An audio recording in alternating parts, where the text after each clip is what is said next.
మీ blood లోని glucose ని కంట్రోల్లో ఉంచుకుంటూ మీ శరీరంలో ఇన్సులిన్ సరైన పద్ధతిలో రిలీజ్ అవడానికి హెల్ప్ అయ్యే 12 రకాల ఆయుర్వేద గుణాలున్న బీ బెటర్ వారి ఆయుర్వేదిక్ టాబ్లెట్స్ ని వాడండి. మీ షుగర్ ని కంట్రోల్లో ఉంచుకోండి. సరే, నెక్స్ట్ ఇప్పుడు మన సొసైటీలో ఎక్కువ మనల్ని బాధిస్తుంది ఏంటి అని అంటే ఒబేసిటీ. ఒబేసిటీకి సంబంధించి మీ దగ్గరికి చాలా మంది వచ్చారని చెప్పని విన్నాను. అసలు అవసరం నా దగ్గర ఒబేసిటీ నా దగ్గర రామాకండి. రావద్దా? కాదు, అవసరంలా. ఎందుకు ఇంట్లో వీడియోలు చూసి చేసుకోండి. చాలా అంటారా? గ్రూపులో పెట్టాలండి. నా దగ్గరికి వచ్చేవాళ్ళు క్యాన్సర్లు, టైప్ 1లు లేదా డయాలసిస్ వాళ్ళు. అంటే రావాలంటే ప్రత్యక్షంగా మీ దగ్గర రావడం అని కాదు, ఈ ప్రపంచంలో బిఎంఆర్ నిలబెడతా, బిఎంఆర్ మాట్లాడితే పెంచుతా కూడా వెయిట్ తగ్గించే ఒకే ఒక్క డైట్ ప్రోగ్రామ్ విఆర్కే డైట్. ఎందుకని? దాని వెనకాల సైన్స్ పునాది ఉంది. ఏ డైట్ అయితే క్యాన్సర్ల దగ్గర నుంచి డయాబెటీస్ దగ్గర నుంచి మీకు టెస్టిమోన్లు మీకే ఉన్నాయి కదా, ప్రభుత్వాలే ఉన్నాయి.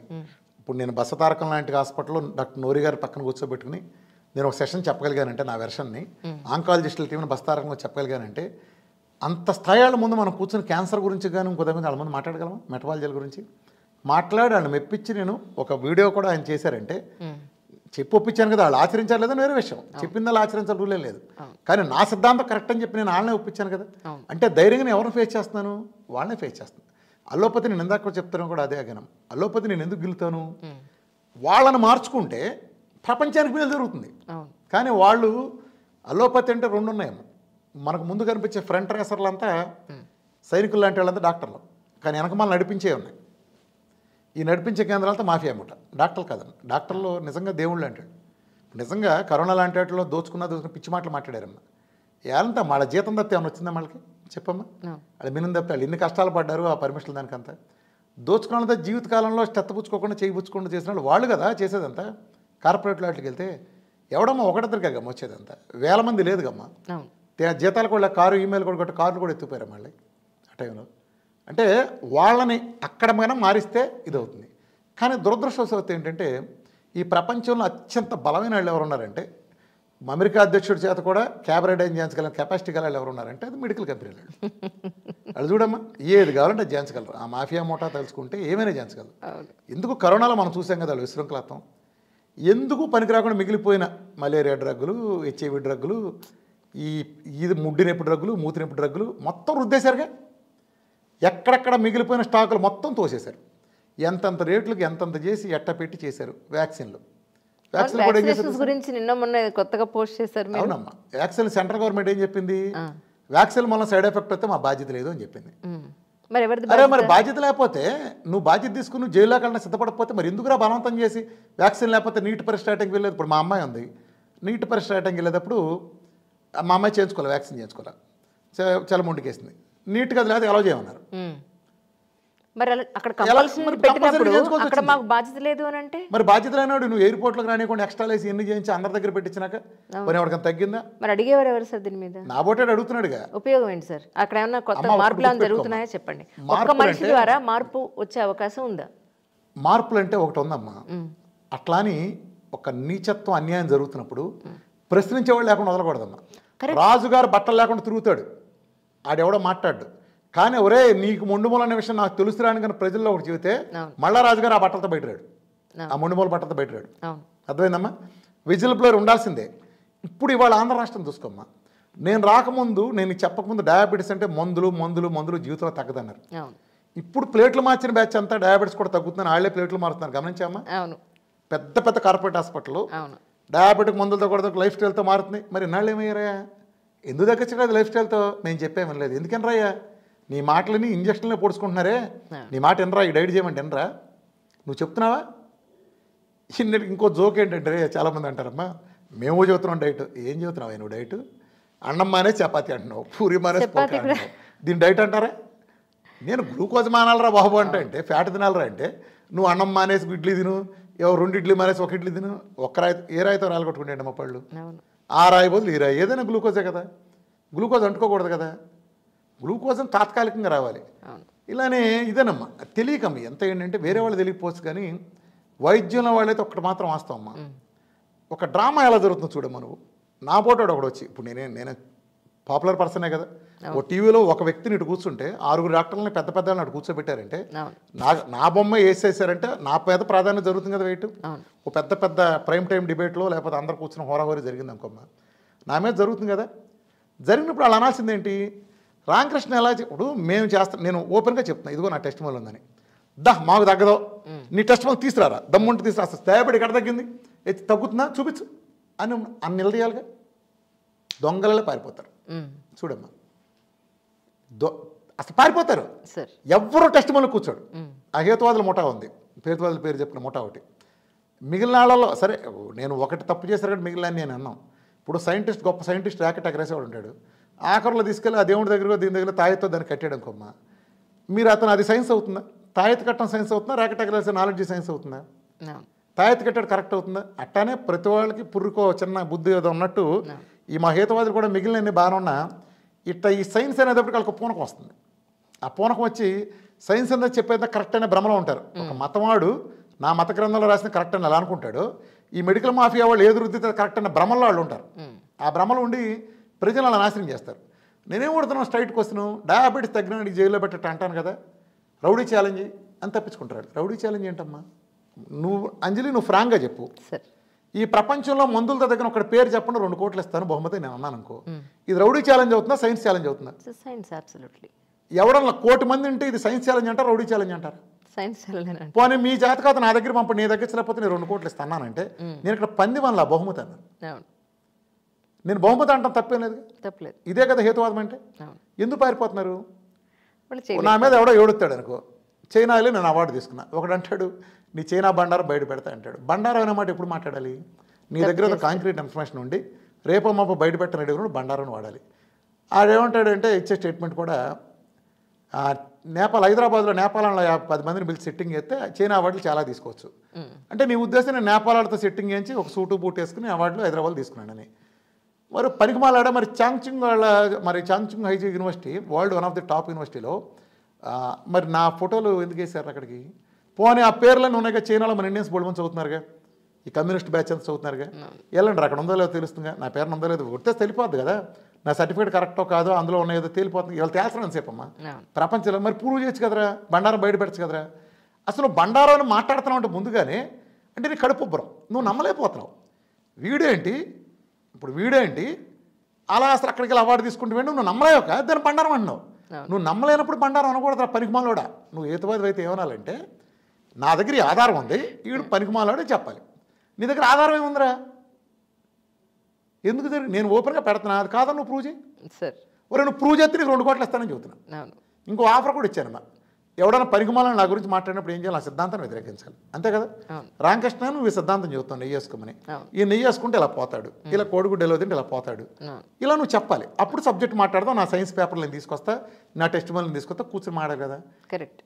నా ముందు తీసుకొచ్చినాడు ఎవడైనా ఈ మాట్లాడేవాడిని ₹1,00,000 బహుమతి ఇస్తాను యాంకర్కి అని చెప్పి, యాంకర్లు అందరూ ఫోన్ చేస్తారు, అందరి మీద ఎగలుతావు కదా, ఎగేసుకెళ్తావు కదా, రమ్మంటే నేనెందుకు రావాలని అంటాడు ఎవడు అడిగారు. కానీ నువ్వు రానాడు ఎందుకు వెళ్తావు, నోరు మూసుకుని కూర్చోక నీ సబ్జెక్ట్గా పిల్లలాట గోళీలు ఆడుకో, నీకెందురే పెద్ద పెద్ద ఇంటర్నేషనల్ క్రికెట్ గురించి నీకెందురే, గోళీలు ఆడుకుపోయి ఇట్టడి తిప్పేవాళ్ళతో ఆడుకో నీకెందుకు అంటే నేను మాసేనమ్మా, నేనేమి పద్ధతిగా తెల్ల చొక్క బనీని వేసుకొచ్చి నాయనలారా నేనేం చెప్పను, నేను పూర్వమాస నాయల్ని. నేను రారా నా కొడుకంటే రారా నా కొడుకు పెరిగిన కృష్ణా జిల్లాలో పెరిగిన పక్క నాటు నాయల్ని, అంతే. నాటుగాని కొడతా నేనేం క్లాసా తొక్క అవన్నీ నాగాలి సస్తే పడదు ఈ క్లాస్ అంటే. ఎందుకని అవతలాడు తప్పు చేస్తున్నాడు కాబట్టి. నువ్వు హేతువాది కదా, ఆడేవాడు ఇంకో పనికి మళ్ళీ అంటాడు ఈ శతాబ్దంలో కీటో డైట్ అత్యంత ఫెయిల్యూర్ రేట్ అని తేల్చేశారు అని ఒక పకోడి గడి చెప్తాడు. ఊరు ఎవడు చెప్పాడు నీకు తేల్చేసి, ఎవడు నీకు చెప్పిందన్నమాట అని నీకు వచ్చేవాళ్ళు చెప్పారా సన్నాసులు. ఆడో పేపర్ తీసుకొస్తాడు, ఊరే దానికి అగైనెస్ట్గా 1000 పేపర్లు ఉన్నారా. ఇప్పుడు ఒక మెడికల్ కంపెనీ వాడు దేన్ని ఎంకరేజ్ చేస్తాడు, వాడు వ్యాపారం పెరిగేది ఎంకరేజ్ చేస్తాడు, వ్యాపారం పెరిగేది ఎంకరేజ్ చేస్తాడు. ఇవాళ కూడా వ్యాక్సిన్లు తూచన్నారు, నా పోటీ ఎంత ఫైట్ చేశాడు వ్యాక్సిన్ల మీద. పిట్టలు రాలేరు మా బోల్డ్ మంది, పిట్టలు రాలండి నా కళ్ళెదురుగుండా. ఆటో డ్రైవర్తో చనిపోయాడు, పేట్ల మీద పెళ్లి కూతురు ఎలా పడిపోయింది, అకస్మాత్తుకు వచ్చే గుండె జబ్బులు, ఇవాళ వాస్కులర్ నెక్రోసిస్. ఆ ట్రీట్మెంట్ మూలం కాదమ్మా. ఎంతమంది పిల్లలకి 30 ఏళ్ళు 40 ఏళ్ళు వస్తారు, నడువు విరిగిపోతుంది అమ్మ నడుస్తు అంటే. తప్పుడు వైద్యం కదమ్మా. స్టెరాయిడ్లు కొట్టించిన మ్యూకర్మైకోసిస్కి ఎన్ని కోట్ల మంది బలయ్యారమ్మా. ఇండియాలోనే ఎందుకు బలయ్యారు? రెమెడీస్ ఎవరిని దేవుణ్ణి చేశారు, ఏది ఇప్పుడు ప్రోటోకాల్ ఉందా జైల్లో పెడతారు ఇప్పుడు కనుక మాట్లాడితే. ఇన్ని చేసేసాం. ఒక్కోదాన్ని ఎంత రేట్లు పెట్టాం? 800 రూపాయలకు దొరికేదాన్ని తీసుకెళ్ళి లక్షల రూపాయలకి అమ్మాం రెమిడిసివర్ని. దేవుణ్ణి చేసాం, ఒక దేవుణ్ణి సృష్టించాం. మరి వాళ్ళ ప్రోటోకాల్ ఎందుకు లేదు? ప్రజలు కూడా నేను సూటుగా క్వశ్చన్ అడుగుతున్నానమ్మా. మన సెకండ్ వేవ్లో చాలా వాడారు, ఫెవిపిరావర్లు, హైడ్రోక్సిక్లోరోక్విన్, రెమిడిసివర్లు, స్టెరాయిడ్లు. ఇప్పుడు కోవిడ్లో ప్రోటోకాల్ నుంచి గవర్నమెంట్ ఎందుకు తీసేస్తుంది? చెప్పండి. దానిలో హామ్ ఉందనండి. హామ్ ఉంది అంటే మరి హామ్ ఉందని తెలియదా? అంటే వైద్యంలో ఏదైనా పక్కాగా తెలిసినా కదా మీరు పెట్టాల్సింది. ఎంతమంది తగ్గించారు చెప్పండి? తగ్గిన వాళ్ళందరూ దేని మూలం బయటకు వచ్చారు? అంటే ఒకటి తగ్గి బయటకు వచ్చారంటే చనిపోయినాడు ఎందుకు చనిపోయాడు? 90లోనో 95లోనో బాలసుబ్రహ్మణ్యం ఎందుకు చనిపోయాడు చెప్పండి? అంటే బాలసుబ్రహ్మణ్యం తెలుసు కాబట్టి చెబుతున్నా, తెలియని వాళ్ళు కోట్ల మంది. వాళ్ళు అసలు ఎందుకు చనిపోయారు? వైద్యం మందులు ఉన్నాయా? అంటే మీ ప్రోటోకాల్ పెడితే ఏదైనా చేసేయచ్చా? మా పోటాళ్ళని చెప్పింది ఏంటి? కోవిడ్లో మీరేమన్నా చెప్పారా సార్? చెప్పానమ్మా, నేనేం చెప్పాల. కోవిడ్ కరోనా ట్రీట్మెంట్లో అసలు నేను దూరలా. నాకెందుకు? డాక్టర్ ట్రీట్మెంట్లో మనవాడు దూరతామమ్మా. అది డాక్టర్లు ఎక్స్పర్ట్లు వాళ్ళు చేయాలి. ఆక్సిజన్ సిలిండర్లు, వెంటిలేటర్లు, ఆ ప్రోటోకాల్, ఆ పల్మాలజిస్ట్ వాళ్ళ డ్యూటీ. వాళ్ళు చేశారు, సక్సెస్ఫుల్గా చేయగలిగిన వాళ్ళు చేశారు. కానీ కొన్ని ప్రోటోకాల్లో తేడా వచ్చింది. ఎక్కడ తేడా వచ్చింది? క్యాన్సర్ ఫెయిల్ అయినా, డయాబెటీస్ ఫెయిల్ అయినా, కోవిడ్లో ఫెయిల్ అయినా ఇమ్యూనిటీని వాళ్ళు అంచనా వేయటంలో అట్టర్ ఫ్లాప్ అయ్యారు. ఎప్పుడైనా ఇమ్యూనిటీ కెమికల్స్ ఇస్తే దూరం అవుతుంది. నీ మందులు కెమికల్స్. అసలే తక్కువ ఇమ్యూనిటీ వెళ్తే నువ్వు మందులు ఇచ్చి ఇమ్యూనిటీని చంపేస్తే ఎవడరా నేను కాపాడేది? నీ కాలు ఇరిగినా, నీ చర్మం లేచిపోయినా, నీ కాలు గోరు లేచిపోయినా, నీ కొత్తవి వచ్చినాయి అంటే అది నీ ఇమ్యూనిటీ ఇస్తుంది. ఇమ్యూనిటీ లేకపోతే ఏ రోగం తగ్గదు కదా. ఆ ఇమ్యూనిటీ బలమైన ఆహారంతో వస్తుంది, నేచర్ ఇచ్చిన ఆహారంతో వస్తుంది కదా, అంతే కదా. బలమైన ప్రకృతి ఇచ్చిన ఆహారంతో వస్తుంది. కెమికల్స్తోనూ మందులతో ఎలా వస్తుంది? ఇమ్యూనిటీ చచ్చిపోయినాక రోగంతో ఫైట్ ఎలా చేస్తాడు? అదే కదా. నేను నిజాలు బలంగా చెప్పాను. దానికి వీళ్ళు ఏం చేశారంటే ఆ మధ్య తెలంగాణ ఏమే వాళ్ళు నా మీద ఒక లత్కోర్ కేసు ఒకటి పెట్టారు, సిల్లీ కేసు. ఇప్పుడు ఫైట్ జరిగింది, నేను చెప్తున్నాను ప్రజల కోసం నేను ఫైట్ చేస్తుంటే నా మీద నేను ప్రాణాలకే తెగించినండి. నన్ను ఏమైనా ఈ బుడబొక్కలలో పెట్టి ఈ బుడబొక్కల కేసుగా నేను చెప్తానే ఏమన్నా అది కాదు. పాయింట్ ఏంటంటే కాదా, తమాషా చూడమ్మా. నేను అనేది దేనికి? డయాబెటీస్ కదా, నేను గిల్లేది గిచ్చేది వెళ్ళాలని ఎక్కువదే కదా, జైల్లో పెట్టాలి ఈ టైప్లో మాట్లాడేది చేతపడని వాళ్ళు పెట్టింది ఏంటి తెలుసమ్మా? కోవిడ్లో నేను డాక్టర్ల ఎదురుకి ఆటంకం కలిగించాను పెట్టాను. నేనేం ఆటంకం కలిగించాను? నేనేం ఆటంకం కలిగించాను? నేనేం చేశాను? వ్యాక్సిన్లకి వ్యతిరేకంగా నేనేం ప్రచారం స్వచ్ఛందంగా చెప్తున్నారు. నేనే అవి వాడి పల్మనాలజిస్ట్ పనండి, నాకేం సంబంధం లేదు. ఎప్పుడు చెప్పా నేను అసలు అట్లా నేను కల చేసుకోలేదే. నేను ఇంక ఎడిషనల్గా ఏం చెప్పాను? ఇమ్యూనిటీ పెరిగే మంచి బలమైన ఆహారం తీసుకోండి, కోకోనట్ అలాంటివి తీసుకోండి, బాగా నెయ్యి వేసుకోండి, కోడిగుడ్డు లాంటివి తినండి, ఇలాంటివి తినండి, ఇలాంటివన్నీ చెప్పాం. ఎగ్స్ తినకూడదని స్టార్టింగ్ లో ఎంత పెద్ద ప్రోపగండా జరిగిందో. ఇవాళ ఎగ్గల్లో ఇంత భయపడకుండా ఇంతమంది తింటున్నారంటే కారణం ఏంటమ్మా? నేను ఎంత బలంగా ప్రచారం తీసుకెళ్ళకపోతే చాలా మారిమ్మా సమాజంలో. నేను గమనిస్తాను, ఒకప్పుడు నెయ్యి అనేది 2 రాష్ట్రాల్లో నెయ్యి అదృశ్యపోయింది. అదొక ఫ్యాట్ అనేవాళ్ళు, కొవ్వు పదార్థం వేసుకోకూడదు అనేవాళ్ళు, నూనె వాడేవాళ్ళు చాలా సంవత్సరాల పాటు. ఇవాళ కార్డియాలజిస్టుల ఇళ్లలో పెళ్ళిళ్ళు అయితే స్పెషల్ నెయ్యి వడ్డిస్తున్నారు. నేను నవ్వేవాడిని, ఏంటి కార్డియాలజిస్టులు నెయ్యి వడ్డిస్తున్నారు ఏంటి అని. వాళ్ళు బాగా నవ్వేవాడు. నిజంగానమ్మా నాతో అత్యంత ప్రేమగా ఉండే కమ్యూనిటీ ఎవరు తెలుసమ్మా? నాకుండే సర్కిల్ అయ్యి డాక్టర్లే తెలుసు. వాళ్ళు వాయిస్ చెప్పలేరమ్మా బయటికి, చాలా ఆనందపడతా ఉంటారు వాళ్ళది, చాలా ఆనందపడతారు. కాదమ్మా అమ్మా, బిజినెస్ ఒక స్టేజ్ దాటిన తర్వాత బిజినెస్ ఏ ఉండదమ్మా. ఒక డాక్టరు తగ్గి పేషెంట్ వెళ్తే డాక్టర్ గారు దేవుడు నమస్కారం పెడతారు. ఆ ఒక్క ప్రొఫెషన్ కొంత ప్రపంచంలో ఇంకే అదృష్టం ఇంకెవరికి లేదు కదా. ఇంత జరిగినాడు మన కళ్ళు ఎదురుకుండా చచ్చిపోతే, మొన్న ఒక క్యాన్సర్ సర్జన్ నాతో అంటున్నాడు. ఆయన ఇప్పుడు ఆ క్యాన్సర్ సర్జరీ చేయడం మానేశారు. క్యాన్సర్ సర్జను క్యాన్సర్ గడ్డలు తీసేవాడు. ఆయన తీసినప్పుడు ఫస్ట్లో మంచి హుషారుగా తీసేసాడు. కరెక్ట్గా నాకు తెలుసు 4 నెలలు నా దగ్గర తిరిగి వస్తాడు. మళ్ళీ ఇదంతా వచ్చేసిందండి అని గ్యారంటీ వస్తుంది. తిరిగి సర్జరీలు చేస్తే ఎక్కడికి వెళ్దాం, అది మొత్తం మళ్ళీ తిరిగి వస్తుంది. నా దగ్గరికి వస్తానంటే నేను కళ్ళలో చూడలేకపోతున్నా రామకృష్ణ గారు. నేనేం చేసుకున్నా డబ్బు నాకు ఎలా అరుగుతుంది? వీడిగా వాళ్ళని తీస్తున్నా ఈ మొక్క, వీడు మళ్ళీ ఖచ్చితంగా దీని మీద 6 నెలలు వస్తాడా, 3 నెలలు వస్తాడా, వాడి కెపాసిటీని బట్టి, లేదా 2 సంవత్సరాలు వస్తాడా, వచ్చి తీరతాడు. ఆ వచ్చాడు సార్ మనం మీరు సర్జరీ చేశారు మళ్ళీ వచ్చాను అన్నప్పుడు నేను మొహం చూడలేక ఆయన ప్రొఫెషన్ మానేశాడు. ఆ ప్రొఫెషన్ అంటే ఏం జరుగుతుంది అక్కడ? నువ్వు సంతృప్తి పడితే అదే వచ్చి డాక్టర్ గారు దేవుడు అండి మీ మూలన ఎట్లా ఉన్నామండి మా కుటుంబం నిలబడిందంటే ఎంత జరుగుతుంది? వాళ్ళు అదే కోరుకుంటారు కమ్మా. కానీ వీళ్ళు ఏం చేస్తారు? కట్టేస్తున్నారు. ఆ ఇన్సులిన్ మూలన ట్యాబ్లెట్లు మనం ఒక్కడ తగ్గుద్దామా? కానీ ఇన్సులిన్ రాయకుండా వీళ్ళు ప్రోటోకాల్ ఎక్కడైనా ఉంటుందా? రాగానే ట్యాబ్లెట్లు ఇన్సులిన్లు ఆ మొదటి స్టెప్ పెట్టే కదా. ఆ మొదటి స్టెప్ మెట్ఫార్మిన్ పెట్టి B12 2000 పైన కొడుతున్నాం. ఇవాళ చూస్తున్నా థైరాయిడ్ ఆ ట్యాబ్లెట్లు వాడి లేదా ఈ కోవిడ్ వచ్చిన తర్వాత టీపీఓలు యాంటీ టీపీఓ చేయిస్తే 1500 2000. ఆ B12 చూస్తే 2000 పైన, ఆ పైన ఎంత ఉందో తెలియదు. అన్నీ విపరీతంగా పెరిగిపోవటం రిపోర్ట్స్. డి విటమిన్ చూస్తే 4-5 ఉంటుంది.